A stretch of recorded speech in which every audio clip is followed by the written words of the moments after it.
friends, welcome to our YouTube channel Ishki नजरिया।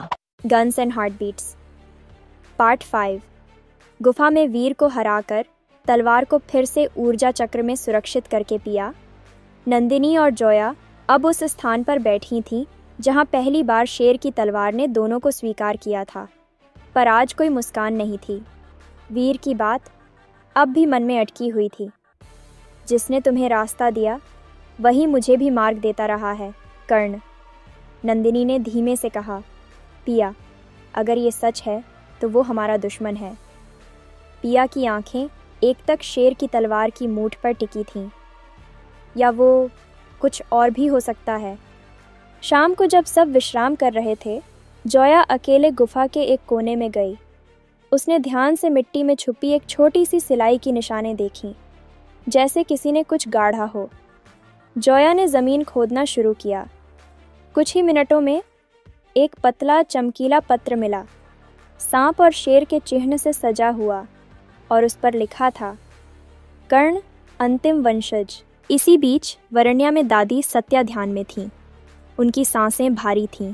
उन्होंने एक सपना देखा, एक जंगल जहां नंदिनी एक अजनबी के साथ खड़ी है और शेर की तलवार की नोक 2 दिशाओं में बटी हुई दिख रही है। ध्यान रहे, अगर प्रेम और विश्वास के बीच दरार आ गई तो तलवार 2 टुकड़े हो जाएगी। दादी जागीं, पसीने में भीगी हुईं। कर्ण, अब तुम्हें रोकना ही होगा। शांत वन की सीमा पर एक पुरानी जलधारा के पास नंदिनी अकेले बैठी थी। उसे अब भी बेचैनी थी, मानो कोई उसकी आत्मा को हल्के से छूकर निकल रहा हो। तभी एक आहट। तुम? नंदिनी ने पीछे पलटते हुए कहा। कर्ण खड़ा था, चेहरा आज पहली बार पूरी तरह स्पष्ट। घने बाल, नीली आंखें और होठों पर एक दर्द भरी मुस्कान। मैं यहाँ दुश्मन बनकर नहीं आया, उसने कहा। मैं तुम्हारे सवालों का उत्तर देने आया हूँ। तुमने वीर को रास्ता क्यों दिखाया? नंदिनी का सवाल तीखा था। क्योंकि मैं चाहता था कि तुम और पिया सिर्फ शक्ति से नहीं, समझ से भी लड़ो। तुम कौन हो? कर्ण ने जेब से वही प्रतीक निकाला, शेर और सर्प की मुहर। मैं दोनों कुलों के आखिरी रक्षक परिवार की संतान हूँ। मेरे पूर्वज वो थे जिन्होंने शेर की तलवार को बनाया था। तो तुमने ये सब चाल चली?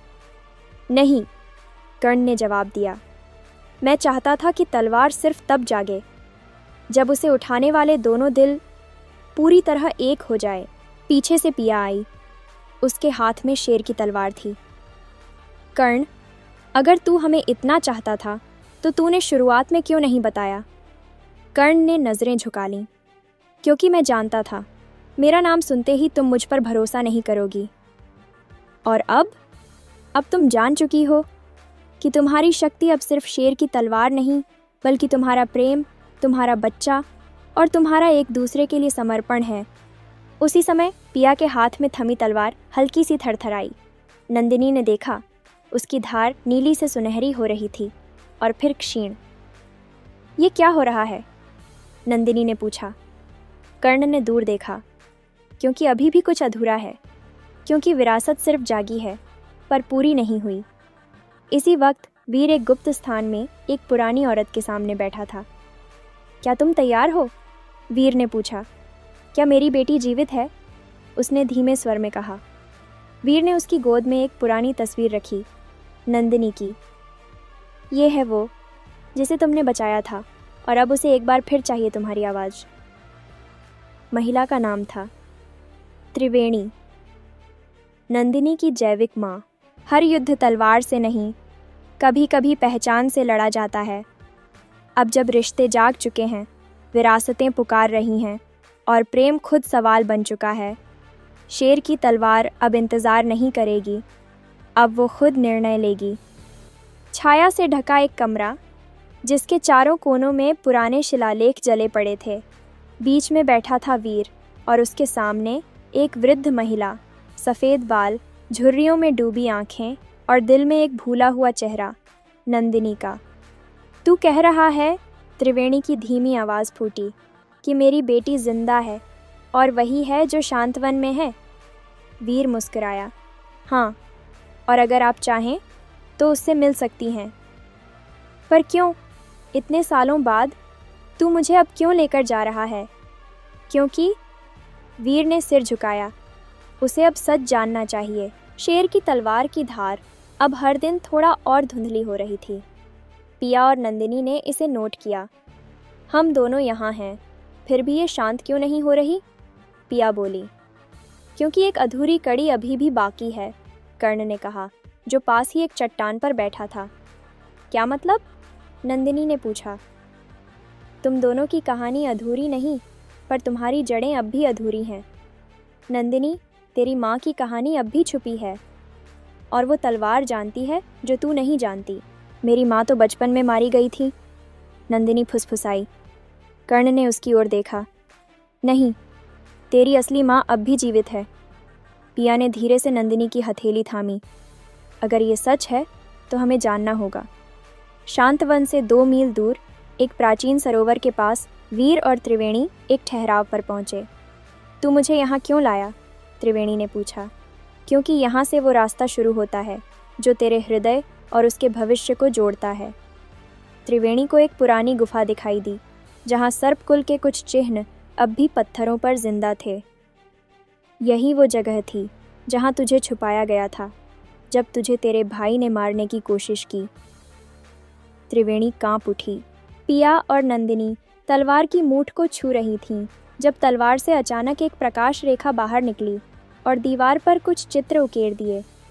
उनमें दिखा एक स्त्री जिसका चेहरा नंदिनी से मिलता जुलता था, पर आंखें अलग थीं। नीचे लिखा था, माँ के बिना उत्तराधिकारी अपूर्ण है। शक्ति की पूर्णता के लिए उसके अस्तित्व की पुकार को पहचानो। त्रिवेणी, तुम्हारी माँ का नाम है, कर्ण बोला। नंदिनी की सांसें रुक गईं। और वो अब भी जीवित है? उसकी आवाज़ भी कांप रही थी। कर्ण ने सिर हिलाया। हाँ, वीर उसे लेकर आ रहा है, पर उसके इरादे साफ नहीं हैं। वो नहीं चाहता कि तुम उससे सच्चाई जानो। वो चाहता है कि तुम्हारे मन में संशय पैदा हो। दादी सत्या को ध्यान में एक और सपना आया। इस बार उन्होंने देखा, त्रिवेणी एक मंदिर के बाहर बैठी है और वीर उसके सामने खड़ा है।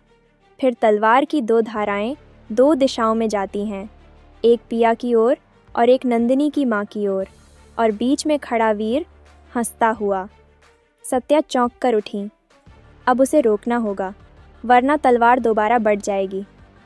शांत वन में पिया और नंदिनी ने जब तलवार की मूठ को फिर से छुआ, तब तलवार से एक और संदेश उभरा। जिसे तू खून समझती रही, वही अब तेरे रक्षक का स्वर बन चुका है। माँ का मिलन शक्ति की असली जागृति है। शांत वन की बाहरी सीमा पर त्रिवेणी धीरे धीरे आगे बढ़ रही थी। उसके चेहरे पर मिश्रित भाव थे, खुशी, डर, अपराध बोध। मैं अपनी बेटी को कैसे देखूंगी? उसने खुद से पूछा। तभी दूर से आती दिखी एक और आकृति, नंदिनी। पिया उसके पीछे खड़ी थी, हाथ में तलवार। नंदिनी की आंखें जैसे ठिठक गईं। त्रिवेणी की आंखों में आंसू भर आए। बेटी, एक शब्द जिसने तलवार की ऊर्जा को फिर से स्थिर कर दिया। नंदिनी के कदम धीमे हो गए। आप मेरी... उसकी आवाज़ टूट रही थी।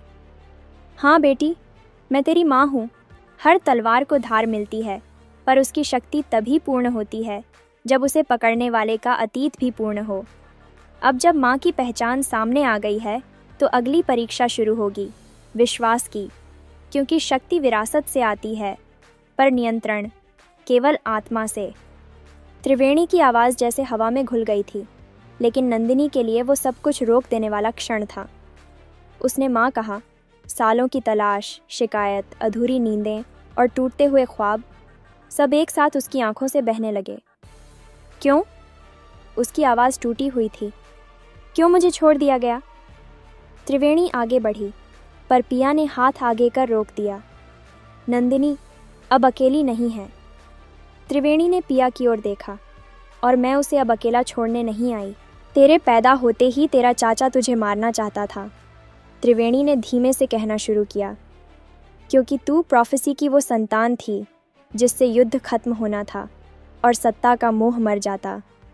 तेरे पिता ने मुझे तुझे लेकर भागने को कहा, पर मैं घायल थी।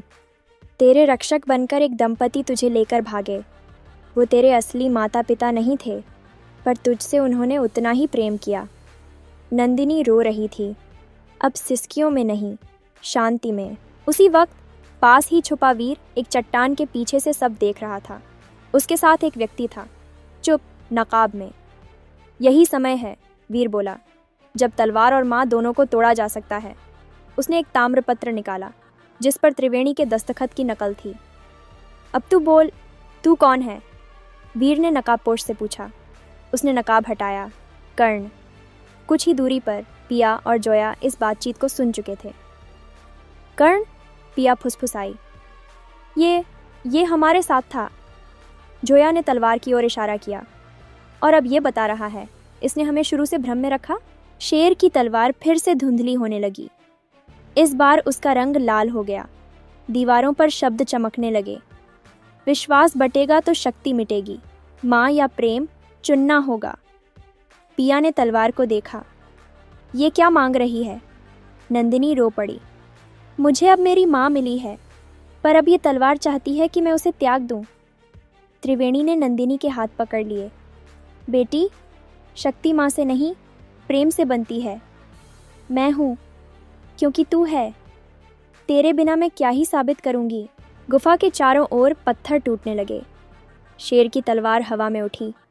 उसकी धार अब थरथरा रही थी। एक परछाई भीतर घुसी। वीर। उसके हाथ में एक रथाकार शस्त्र था, मणिध्वज, जो कभी सर्प कुल की शक्ति मानी जाती थी। अब जब तुम लड़ रही हो अपने भीतर से, तो बाहर लड़ने की क्या ज़रूरत? वीर ने कहा। पिया ने शेर की तलवार उठाई। उसके हाथ कांप रहे थे, पर नज़रें स्थिर थीं। तू बार बार लौट कर आता है वीर, क्योंकि जीत अब मेरी भूख नहीं, मेरा हक बन चुकी है। नंदिनी ने माँ की ओर देखा, फिर तलवार की ओर। अगर मेरी माँ मेरी ताकत है, तो तू मेरी परीक्षा नहीं, मेरी मुक्ति है। जैसे ही वीर ने मणिध्वज से वार किया, त्रिवेणी बीच में कूद गई। शरीर पर वार झेलते हुए गिर पड़ी। माँ! नंदिनी चीख उठी। त्रिवेणी के होंठ हिले। अब तू पूरी हुई, अब तलवार तुझे स्वीकार करेगी। और वो हमेशा के लिए शांत हो गई। तलवार की धार सुनहरी हुई, उसमें शेर दहाड़ा और सर्प फुफकारा। तलवार नंदिनी और पिया के हाथों में लौट आई। शब्द गूंजे। अब शक्ति पूरी है, अब प्रेम और विरासत एक हैं। वीर पीछे हट गया, घायल और पराजित। पर जैसे ही वह भागने लगा, कर्ण सामने आया। अब तू कहाँ जाएगा वीर? कर्ण बोला। वीर थरथराया। क्यों? क्या अब तू मुझे मारेगा? नहीं, कर्ण ने उत्तर दिया। तेरे सच को अब दुनिया के सामने लाना होगा, शांत वन से दूर। वीर का किला अब रणभूमि में बदल चुका था। हवा में गूंजता हुआ एक नाम, पिया। शेर की तलवार अब उसके हाथ में थी और उसके साथ खड़ी थी नंदिनी।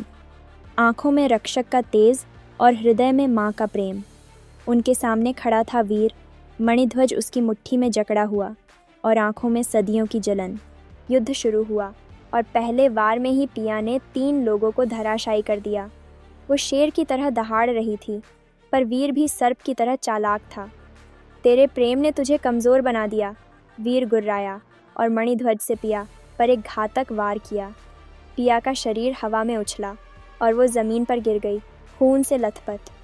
अब शेर की तलवार भी तुझे नहीं बचा पाएगी, वीर हंसा। नंदिनी ने देखा, पिया ज़मीन पर पड़ी है। उसकी सांसें धीमी, आंखें बंद। उसे लगा जैसे उसकी दुनिया वहीं ठहर गई है। लेकिन तभी उसके भीतर से एक धीमी सी आवाज़ उभरी। कोई फुसफुसा रहा था, माँ, मैं हूँ, मैं तुम्हारे साथ हूँ।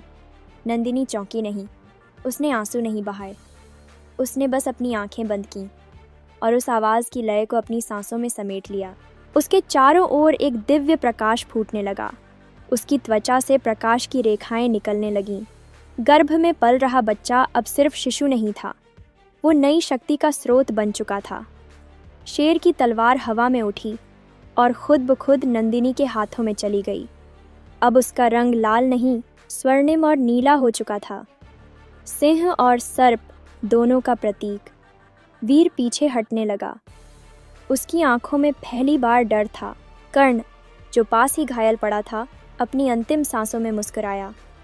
अंततः मेरा काम पूरा हुआ, उसने कांपती आवाज़ में कहा। नया रक्षक आ चुका है, अब विरासत सुरक्षित है। और वो शांति से अनंत में विलीन हो गया। नंदिनी ने तलवार को उठाया। उसके चारों ओर हवा में कंपन हुआ। उसने वीर की ओर देखा और सिर्फ एक ही वार किया और चिल्लाई, ये मेरी माँ के लिए है, ये मेरी पत्नी के लिए है और ये मेरे बच्चे के लिए है। शेर की तलवार एक सीधी रेखा में चलाई गई। वीर वहीं उसी क्षण समाप्त हो गया। ना रक्त फैला, ना चीख निकली, बस एक वाक्य उसकी फूटी सांसों से निकला, ये खत्म नहीं हुआ, वो आएगा। वीर की मृत्यु के साथ ही तलवार से निकली ऊर्जा नंदिनी के चारों ओर फैल गई। उसने पिया की ओर देखा और तलवार को ज़मीन पर टिका दिया। उसे निकली रोशनी पिया के घावों पर पड़ने लगी। टूटे अंगों पर प्रेम का स्पर्श हुआ। पिया की सांसें तेज हुईं। उसने आंखें खोलीं। नंदिनी, उसकी आवाज़ कांपती हुई थी। तू? नंदिनी बस मुस्कुराई। पिया उठ भी नहीं पाई थी कि नंदिनी लड़खड़ा गई। उसके पेट पर हाथ गया। एक तीव्र दर्द उसकी रगों में फैल गया। वो आ रहा है, उसने धीमे से कहा। हमारा बच्चा। पिया ने उसे संभाल लिया, पर नंदिनी की आंखें बंद होने लगीं। उसके शरीर से अब भी प्रकाश निकल रहा था, लेकिन वो अब थक चुकी थी। जोया दौड़ी दादी सत्या को पुकारने, और पिया नंदिनी को अपनी बाहों में लेकर शेर की तलवार के पास बैठ गई। उसकी आंखों में आंसू थे, पर दिल में शक्ति। अब तू सिर्फ योद्धा नहीं, अब तू माँ है और मैं तेरा साथी। हर युद्ध का अंत तलवार से नहीं, कभी कभी एक बच्चे की धड़कन से होता है।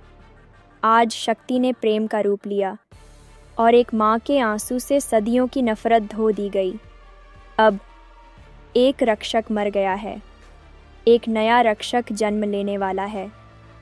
आगे क्या मोड़ लेगी पिया और नंदिनी की कहानी, जानने के लिए देखिए guns and heartbeats only on इश्क की नज़रिया।